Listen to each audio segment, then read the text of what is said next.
के साथ हुई बड़ी बेईमानी। जी हां, आपने बिल्कुल ठीक सुना। रांची टेस्ट के तीसरे दिन जो रूट के साथ बड़ा खेल दिया गया और नॉट आउट होते हुए भी जो रूट को आउट करार दिया गया। और अपने इस वीडियो में हम यही समझने वाले हैं, ये देखने की कोशिश करने वाले हैं कि भैया बॉल ट्रैकिंग से हुई बड़ी गलती के कारण इंग्लैंड को बड़ा यहां पर खामियाजा भुगतना पड़ा। जो रूट जो कि साफ तौर पे नॉट आउट थे उनको आउट करार दिया गया और बड़ी बेईमानी इंग्लैंड टीम के साथ यहां पर रांची टेस्ट में देखने को मिला। इसी बात पर हम चर्चा करेंगे, आईसीसी का पूरा नियम देखेंगे, समझेंगे कि बॉल ट्रैकिंग का नियम आखिरकार है क्या पिचिंग का। फिर उसके बाद यह भी समझने का प्रयास करेंगे कि आखिरकार कैसे रूट नॉट आउट थे मगर टेक्नोलॉजी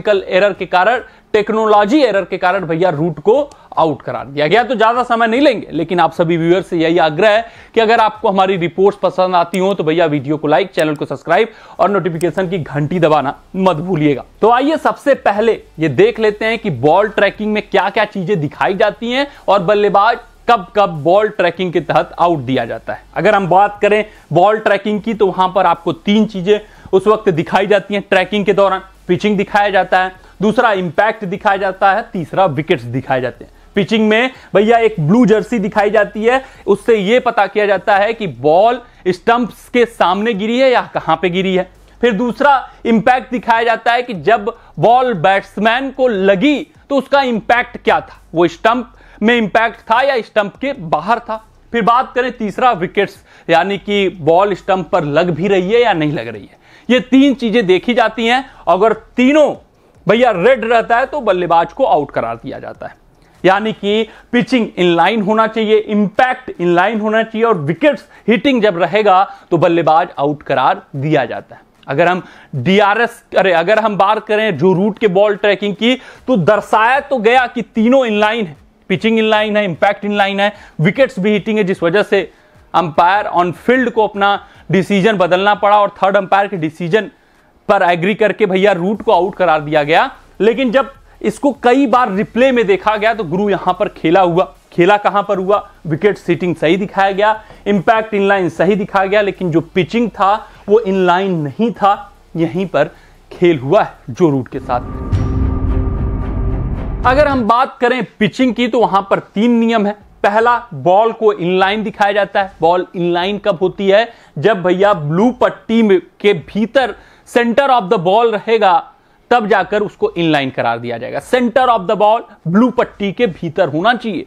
वहीं आउटसाइड ऑफ, यानी ब्लू पट्टी के ऑफ साइड में सेंटर ऑफ द बॉल गिरे आउटसाइड उसके तो जाकर भैया आउटसाइड ऑफ कहेगा। मतलब जो सेंटर ऑफ द बॉल है वो ब्लू पट्टी के ऑफ साइड है और जो बॉल का सेंटर है आउटसाइड ऑफ द पिचिंग, जो ब्लू पट्टी है उसके बाहर सेंटर ऑफ द बॉल होना चाहिए ऑफ साइड बल्लेबाज के। वहीं लेग साइड की बात करें, आउटसाइड लेग यानी कि बल्लेबाज के लेग साइड, और जो पिचिंग है यानी कि ब्लू पट्टी है उसके बाहर बॉल का सेंटर हो तो उसको आउटसाइड लेग करार देते हैं। ये तीन नियम है पिचिंग के। और अगर आप रूट के डिसमिसल पर ध्यान देंगे, एकदम गौर से देखिएगा, दो तीन इमेजेस पर आप एक गौर फरमाएंगे, ध्यान से निगाह डालेंगे तो गुरु आपको समझ में आएगा कि ये जो पिचिंग थी रूट के वक्त वो आउटसाइड लेग थी, यानी जो सेंटर ऑफ द बॉल था वो ब्लू पट्टी के बाहर गिरा था, leg side of the batsman के लेग साइड। भैया जो पिचिंग दिखाता है उसके बाहर सेंटर ऑफ द बॉल नजर आएगा। ध्यान से देखेंगे, जूम करके देखेंगे तो आपको समझ में आएगा। यानी कि ये जो पिचिंग डीआरएस में दिखाया था, डीआरएस लेते वक्त बॉल ट्रैकिंग में कि इनलाइन है, ये इनलाइन नहीं था, बल्कि भैया क्या था, आउटसाइड लेग था। जिस वजह से सिर्फ और सिर्फ आप आउट किसी बल्लेबाज को कब करार दे सकते हैं, जब पिचिंग इनलाइन हो, आउटसाइड ऑफ पिचिंग हो या आउटसाइड लेग पिचिंग हो तो बैट्समैन सुरक्षित माना जाता है।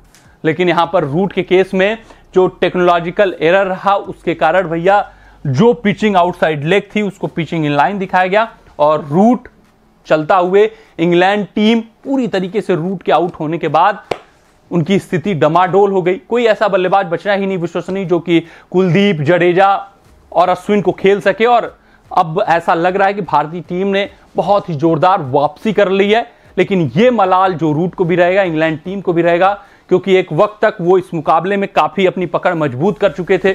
मगर भैया ये टेक्नोलॉजिकल एरर हुआ, कुछ उनके बल्लेबाजों ने गलती की, जिस वजह से अब वो पूरी तरीके से जो मुकाबला है वो वेल बैलेंस्ड आ चुका है। दोनों टीमों के पास अभी भी मौका है, लेकिन एक वक्त ऐसा लग रहा था कि इंग्लैंड आसानी से मुकाबला अपने नाम कर ले जाएगा।